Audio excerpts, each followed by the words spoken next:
अपने सबसे advance 5th generation के स्टेल्थ फाइटर जेट Su-57 को भारत के लिए एक लॉन्ग ड्यूरेशन के सॉल्यूशन के रूप में पेश कर रहा है। रूस की एयरक्राफ्ट मैन्युफैक्चरिंग कंपनी यूएसी यानी यूनाइटेड एयरक्राफ्ट कॉरपोरेशन के सीईओ वादिम पडेखा के अकॉर्डिंगली इस विमान की सबसे बड़ी खूबी इसका ओपन आर्किटेक्चर है। इसका मतलब यह है कि जैसे जैसे फ्यूचर में नई नई टेक्निक्स आएंगी उन्हें इस विमान में बिना किसी बड़े बदलाव के आसानी से इंटीग्रेट किया जा सकेगा।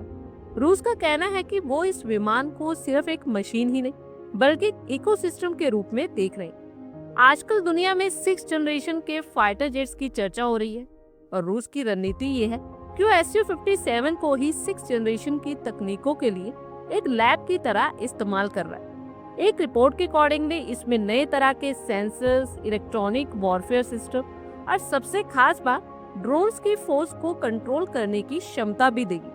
अगर भारत इस विमान को अपनाता है तो उसे अगले 50 सालों तक किसी नए प्लेटफॉर्म की तलाश नहीं करनी पड़ेगी। ये फाइटर जेट्स टाइम के साथ खुद को अपडेट करता रहेगा।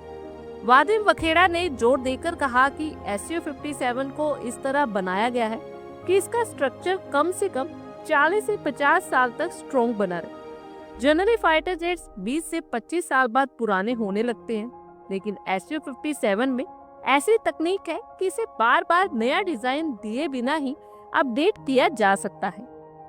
और लॉन्ग लाइफ का मतलब है कि भारत को बार बार नए विमान खरीदने पर अरबों डॉलर खर्च नहीं करने होंगे। ये मिड लाइफ अपग्रेड के जरिए हमेशा नया बना रहेगा। रूस 6th जनरेशन के विमान को कोई बिल्कुल अलग चीज नहीं मानता। उसका मानना है कि Su-57 ही वो बेस है जिस पर 6th जनरेशन की टेक्निक्स डेवलप की जा रही है। इसमें लगे कंप्यूटर्स और सेंसर इतने पावरफुल हैं कि ये दुश्मन को बहुत दूर से देख लेते हैं और पल भर में डेटा प्रोसेस करते हैं। एयरक्राफ्ट के प्रोपल्शन यानी इंजन टेक्निक में कॉन्टिन्यूसली इम्प्रूवमेंट्स भी हो रहे हैं, जिससे ये और भी तेज और इनविजिबल होता जा रहा है। ये विमान युद्ध के मैदान में मौजूद हर दूसरे जहाज, टैंक्स और सैटेलाइट से जुड़ा रहेगा, जिससे ये इंफॉर्मेशन शेयर करने का मेन सेंटर बन जाएगा। फ्यूचर के युद्ध में केवल पायलट ही नहीं लड़ेंगे बल्कि इनके साथ ड्रोन्स की एक बड़ी फौज भी होगी।